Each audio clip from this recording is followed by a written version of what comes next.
Good morning to all of you. हम सभी polynomials के रिगार्डिंग क्वेश्चन कर रहे थे, उसी पार्ट को हम आगे बढ़ाते हैं। ध्यान से समझते चलना, कुछ अच्छे क्वेश्चंस मैं आपके आगे डिस्कस कर रहा हूं। देखिए, जैसे कि पहला question, if c comma d are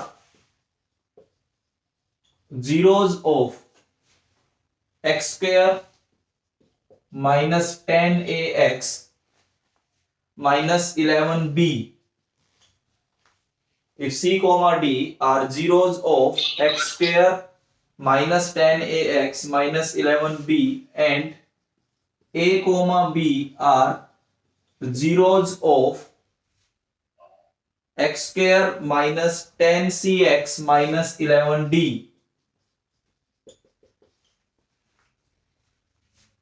then find the value of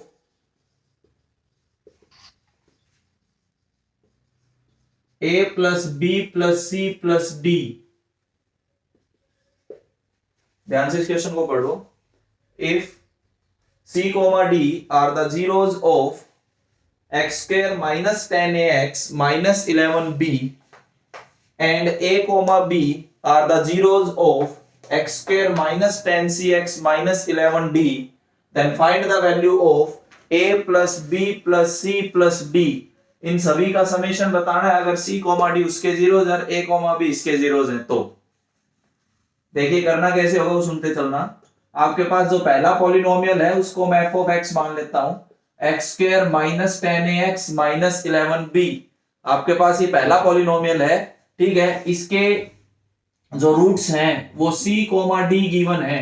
यहां से आपके पास रूट्स गिवन है c और d। आप सम ऑफ रूट्स और प्रोडक्ट ऑफ रूट्स अगर आप यहाँ पे लगाओ तो देखो सम ऑफ रूट्स की बात आती है तो माइनस बी बाई ए होता है, तो minus of minus 10a divided by 1 that is 10a।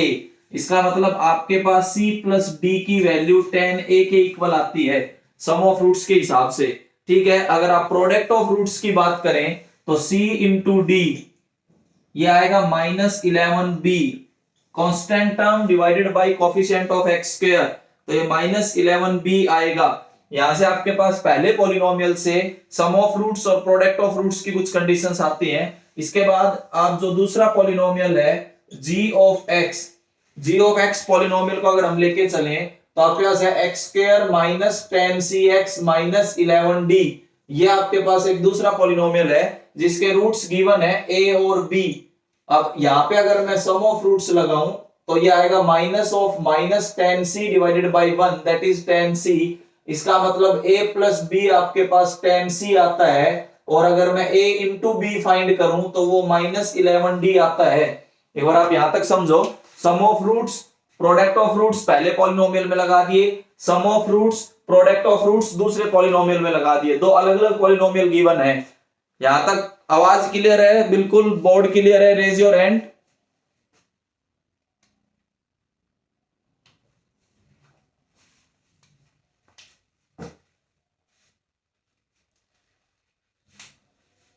Okay, कोई प्रॉब्लम नहीं है, हम आगे बढ़ते हैं। अब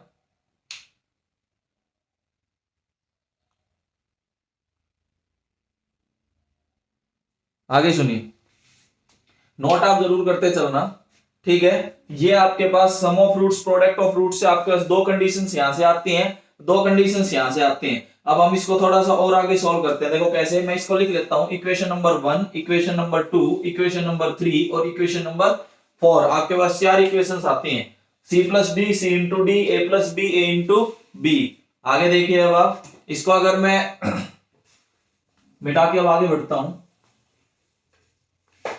आपके पास चार कंडीशंस आई। पहली कंडीशंस आपके पास ये आई, c plus d is equal to 10a, जिसको आपने इक्वेशन नंबर 1 लिखा। c इंटू डी आपके पास आया माइनस 11b, इसको आपने इक्वेशन नंबर 2 रखा। a प्लस बी आपके पास 10c आया, इक्वेशन नंबर 3, और a इंटू बी आपके पास माइनस 11d आया, equation number 4। Sum of roots और प्रोडक्ट ऑफ रूट्स से आपके पास ये चार कंडीशंस आती हैं। इसे आगे देखिए कैसे करना है। अगर आप इससे आगे बात करते हैं तो देखो, सबसे पहले मैं क्या करता हूं, सबसे पहले मैं फर्स्ट और थर्ड इक्वेशन को ऐड करता हूं।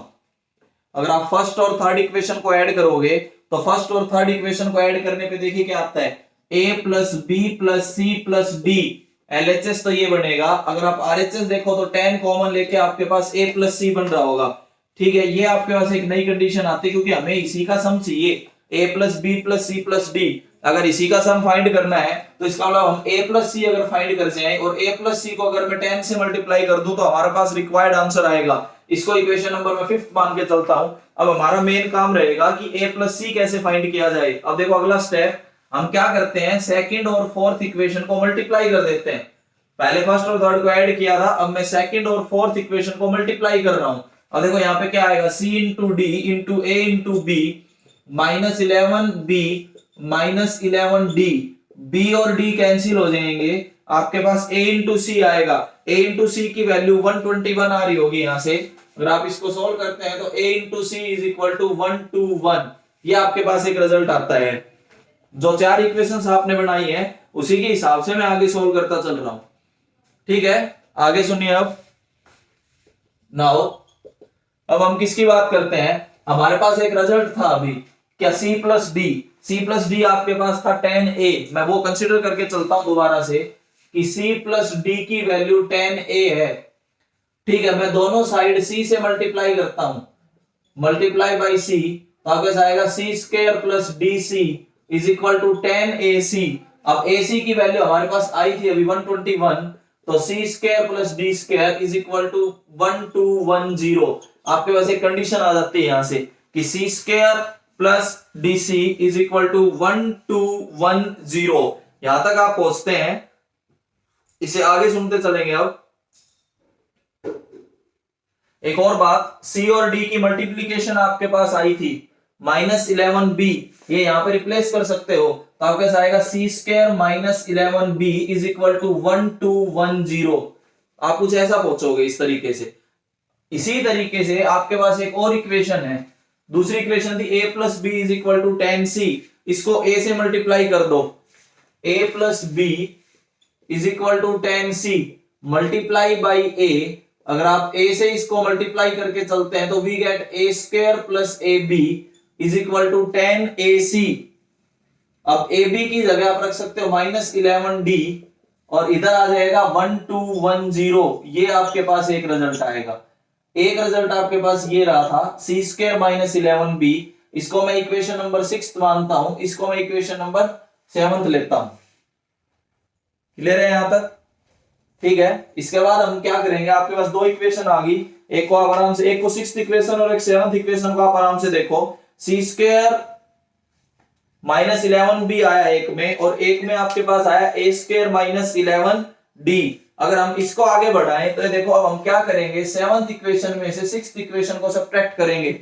अगर आप 7th में से 6th को सब्ट्रैक्ट करते हैं तो we get a square minus c square, फिर प्लस 11 अगर मैं कॉमन ले लूं तो आएगा b minus D is equal to, इधर आ जाएगा 0।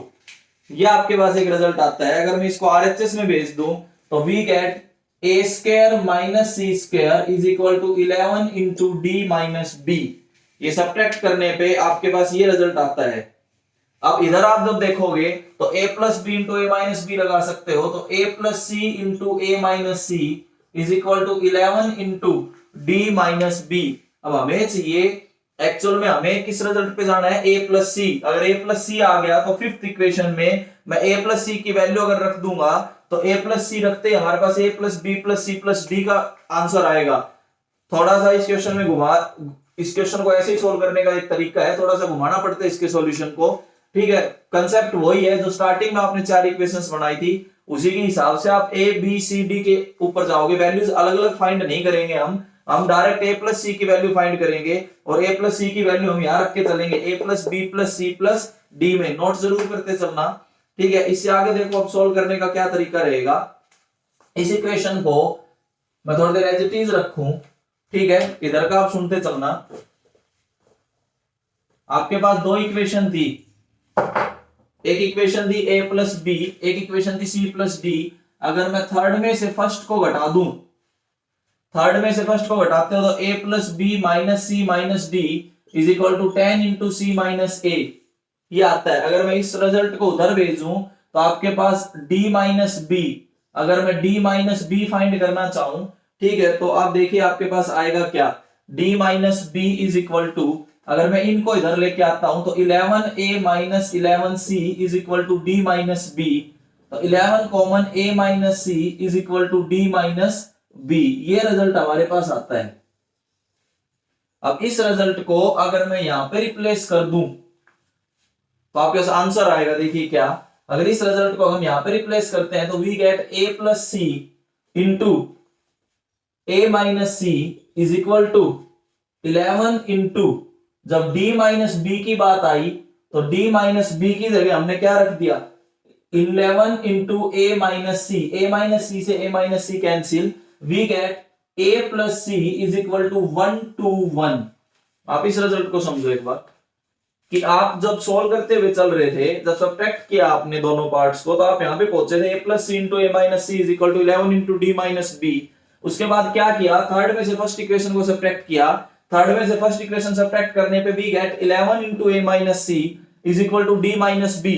डी माइनस बी की वैल्यू उसमें रिप्लेस कर दीजिए, तो वहां से आपके पास ये आएगा a plus C into A minus C is equal to 11 into A minus C, A minus C से ए माइनस सी कैंसिल, तो a प्लस सी की वैल्यू आपके पास 1 to 1 आती है। अब put in equation first fifth equation में अगर आप ये वैल्यू रखते हो, पुट इन इक्वेशन फिफ्थ, अगर आप फिफ्थ इक्वेशन में इस वैल्यू को रखोगे तो a plus B plus C plus D आपके पास ये था 10 इंटू a प्लस सी, और a प्लस सी की वैल्यू आपके पास आ गई है 1 to 1, तो इसका आंसर आएगा 1 to 1 0, 1 to 1 0 इसका आंसर रहेगा। इस बच्चे को ये समझ आया है, क्लियर है बिल्कुल, रेज योर हैंड।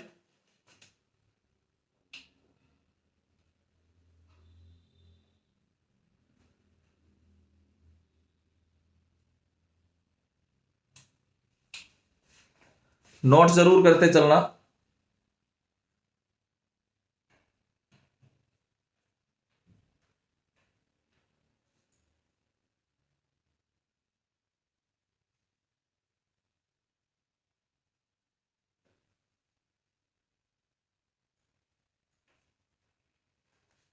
आगे देखिए, ये क्वेश्चन था जो पॉलिनोमियल के रिगार्डिंग थोड़ा सा अलग से था। आगे क्वेश्चन देखते हैं।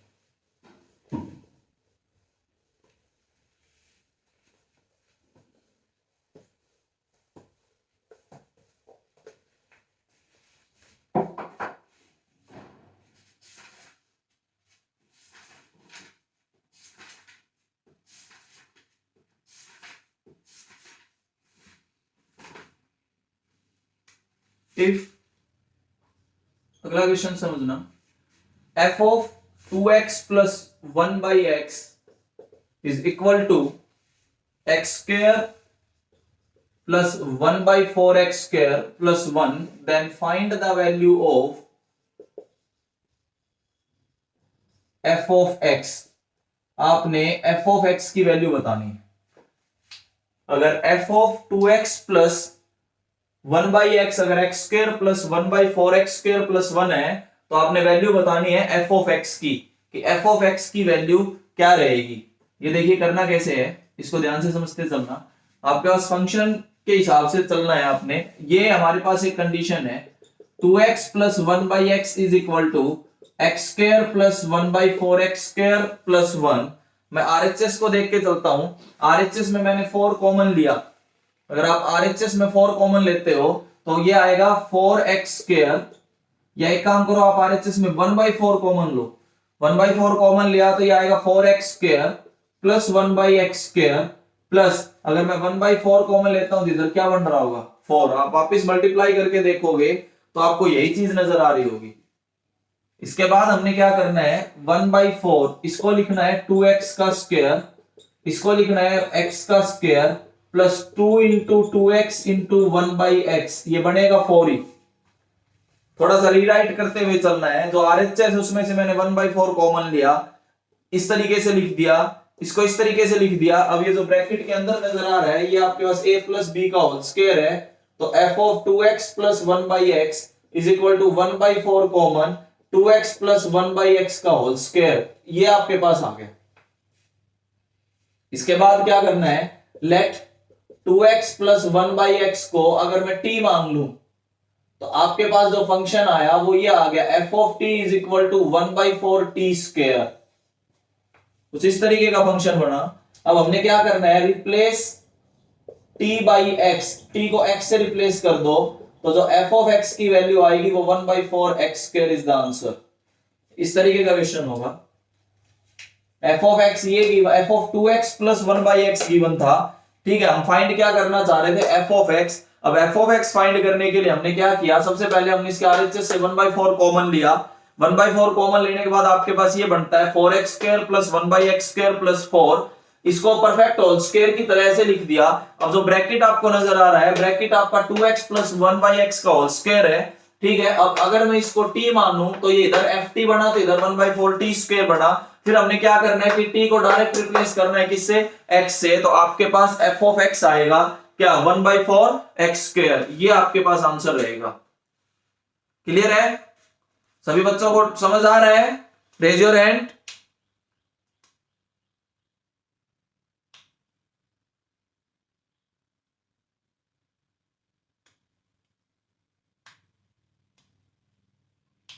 ओके, आगे देखिए कुछ इस टाइप के क्वेश्चंस। एक तो ये था, इस टाइप से आ सकता है आपके पास। आगे कुछ और पढ़ते हैं इसी में।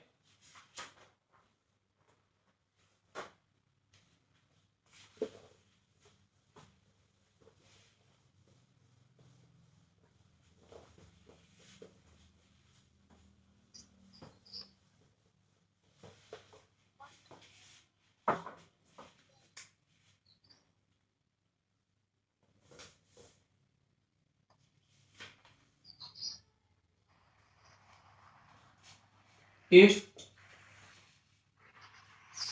f of x is equal to x cube plus ax square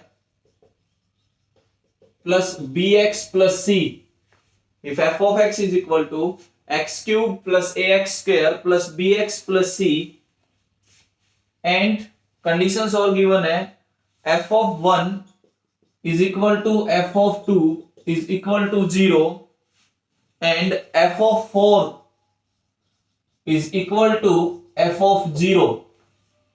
ये आपके पास कंडीशंस है। f of 1 f of 2 दोनों की वैल्यू 0 है और f of 4 और f of 0 दोनों बराबर हैं, ठीक है। इसके बाद हमें क्या फाइंड करना है, then find the values of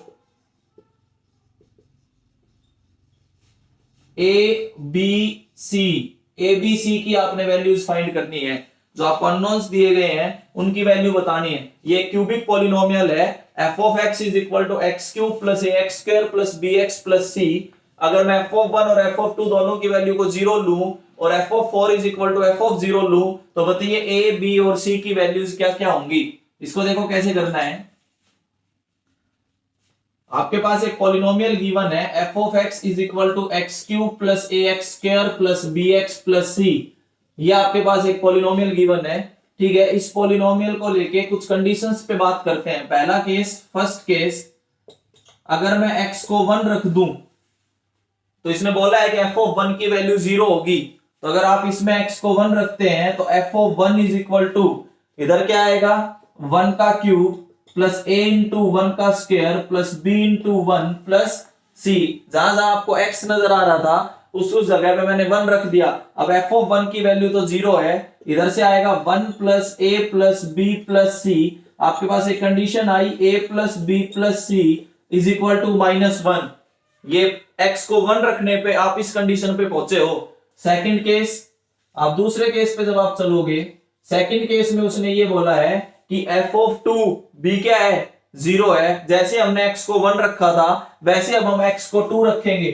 जब आप x को 2 रखोगे तो देखो इधर बनेगा f of 2 और इधर x की जगह आप 2 से रिप्लेस करते चलोगे, 2 का क्यूब प्लस a इंटू 2 का स्क्वायर प्लस b इंटू 2 और प्लस c। ये आपके पास कंडीशन आएगी। अब हमें पता है कि f of 2 0 है, इसकी जगह हमने 0 कर दिया, ठीक है। अगर f of 2 अगर 0 है तो देखिए ये आएगा 8 plus 4a plus 2b plus c। यहां से आपके पास आया 4a plus 2b plus c is equal to -8। ये इक्वेशन नंबर 1, ये इक्वेशन नंबर 2। ये फर्स्ट इक्वेशन है ये सेकंड इक्वेशन है।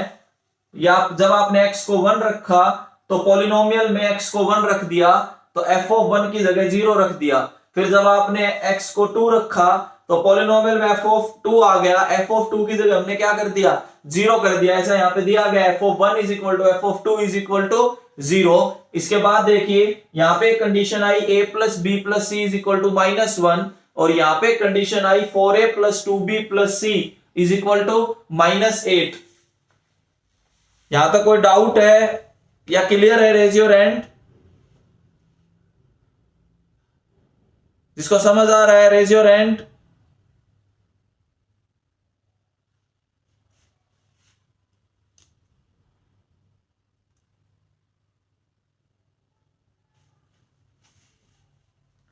ठीक है, आगे सुनिए। आप ये दो कंडीशंस पे हमने काम किया। इसने बोला था f of 1 is equal to 0, तो भी हमने फाइंड कर लिया। इसने बोला f of 2 is equal to 0, तो हमने फाइंड कर लिया। ठीक है, अब हमारे पास एक और कंडीशन है, क्या, f of 4 is equal to f of 0। एक थर्ड कंडीशन और है कि f of 4 is equal to f of 0। मेरे पास जो दो कंडीशंस आई मैं यहाँ पे लिख लेता हूं। पहली कंडीशन मेरे पास ये आई जिसको इक्वेशन नंबर 1 माना है, और दूसरी कंडीशन मेरे पास ये आई जिसको equation number minus second equation जिसको आप एज्यूम करके चल रहे हो। ठीक है, अब हम आगे बात करते हैं। एक थर्ड कंडीशन और है हमारे पास। थर्ड कंडीशन में हमने क्या करना है, f ऑफ 4 और f ऑफ 0 तीनों को आप बराबर लेके चलोगे। f of 4 is equal to f of 0। Third condition जो है, थर्ड केस, उसमें यह बोला गया है कि f ऑफ 4 और f ऑफ 0 दोनों बराबर होंगे।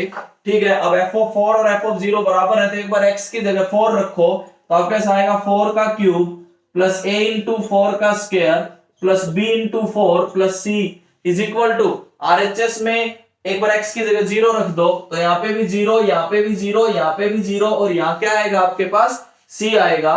ठीक है, अब यहां से इसको अगर आप आगे सोल्व करें तो आया 64 plus 16a plus 4b, c से c cancel, is equal to 0। अगर मैं इसको 4 से डिवाइड कर दूं तो आएगा 16 plus 4a plus b is equal to 0। यहां से आपके पास एक इक्वेशन आएगी 4a plus b is equal to -16। Equation number third, या आपके पास थर्ड इक्वेशन आती है। ये तीसरी कंडीशन थी। तीन कंडीशंस हैं, तीन इक्वेशन आएंगी, तीन वेरिएबल है आपके पास a b और c। अब देखो तीनों वेरिएबल्स फाइंड कैसे करेंगे तीन इक्वेशंस की हेल्प से। आप फर्स्ट में से सेकंड को घटा दो या सेकंड में से फर्स्ट को घटा दो, तो आपके पास सेकंड इक्वेशन है 4a plus 2b plus c is equal to -8 और a plus b plus c is equal to -1।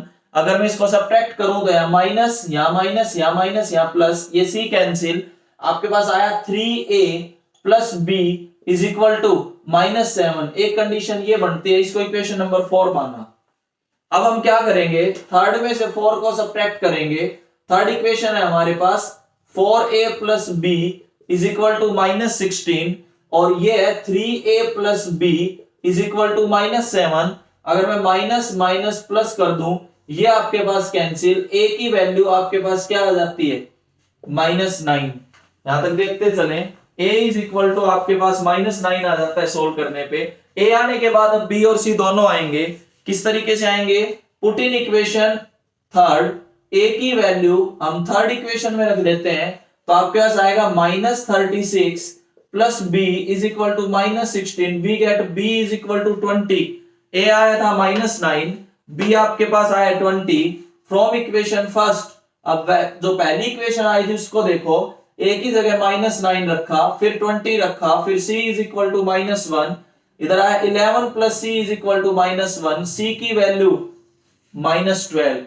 तो इस तरीके से आपके पास a b और c, ये वैल्यू ऑफ द पॉलिनोमियल के ऊपर क्वेश्चन है कि जैसे आपने x को 1 रखा तो वो कहलाता है the value of a polynomial at x is equal to 1। जैसे ही आपने x को 2 रखा वो कहलाता है value of a polynomial at x is equal to 2। ये वैल्यू ऑफ ए पॉलिनोमियल आपने 9th में पढ़ा होगा, उसी की एक एप्लीकेशन मैंने आपको आगे दिखाई है कि इस टाइप से क्वेश्चंस भी आपके आगे आते हैं।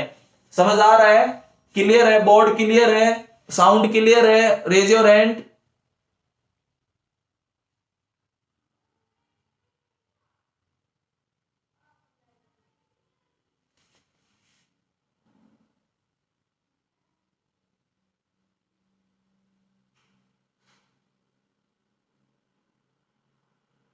ओके, सब क्लियर चलता चल रहा है, आगे बढ़ते हैं। देखिए आपको सब समझ आ रहा होगा कि इस तरीके के क्वेश्चंस आपसे पूछे जाते हैं। देखिए एक क्वेश्चन और हम आगे डिस्कस करते हैं।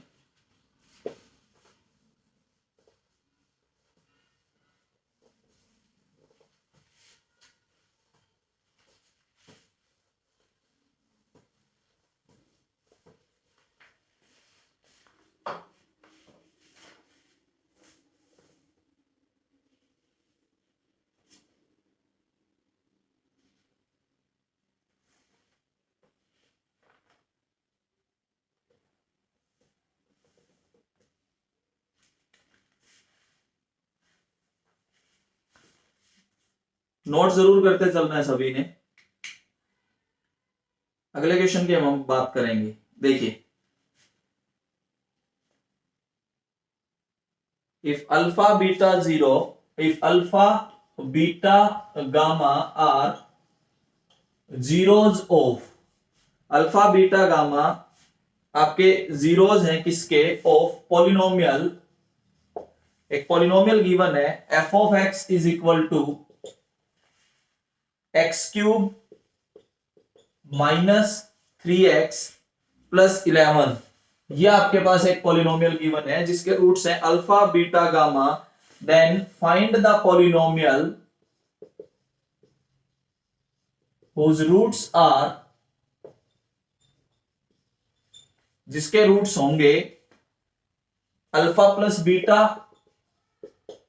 बीटा प्लस गामा और gamma plus alpha, alpha plus beta, beta plus gamma और गामा प्लस अल्फा। फटाफट इस क्वेश्चन को नोट कीजिए कि इसके रूट्स क्या आएंगे। देखिए वो पॉलिनोमियल बताना है जिसके roots alpha plus beta, beta plus gamma और गामा प्लस अल्फा हो। अब ध्यान से सुनते चलेंगे। आपके पास एक पॉलिनोमियल है x cube minus 3x plus 11, एक पॉलिनोमियल गिवन है, ठीक है। इसके जो तीन रूट्स हैं वो तीन रूट्स ये हैं अल्फा बीटा और गामा, आपके पास ये तीन रूट चलते हैं। अब इसमें हम क्या करेंगे, अगर मैं सम ऑफ रूट्स लगाऊं तो सम ऑफ रूट्स देखो जीरो है। ध्यान से देखो, कल भी मैंने एक बात बताई थी, कंप्लीट और इनकम्प्लीट पॉलिनोमियल के हिसाब से यहाँ पे एक्स स्क्वायर का कोफिशिएंट जीरो है, तो इसका मतलब alpha plus beta plus gamma यहाँ पे क्या आएगा, आपके पास जीरो आएगा, क्योंकि यहाँ पे बी जीरो है। अगर इसी हिसाब से मैं तीन कंडीशंस लिखूं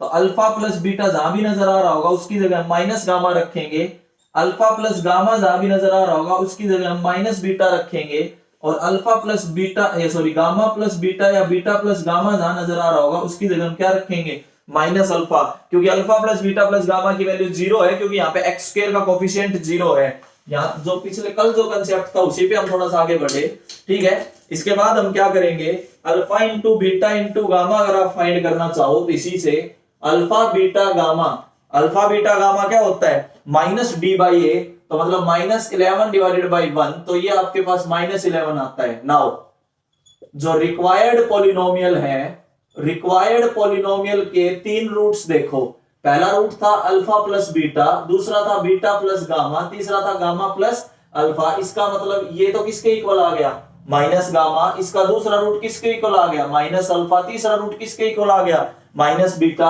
अगर मैं सम ऑफ रूट्स की बात करूं, अगर आप सम ऑफ रूट्स की बात करें, या एक काम करो सम ऑफ रूट्स पे भी ना जाओ तो एक बात देखो, अल्फा बीटा गामा किसमें चेंज हो गए, माइनस अल्फा माइनस बीटा और माइनस गामा। कल मैंने एक ट्रांसफॉर्मेशन की बात बताई थी, इसका मतलब x किसमें चेंज हो गया, माइनस x में। आप डायरेक्ट रूट्स बता सकते हैं, अल्फा बीटा गामा की जगह minus alpha minus beta minus gamma आया, तो इसका मतलब x की जगह क्या आएगा, माइनस x। तो जो रिक्वायर्ड पॉलिनोमियल होगा, तो जो गिवन पॉलिनोमियल था उसमें आप x की जगह माइनस x रख दो,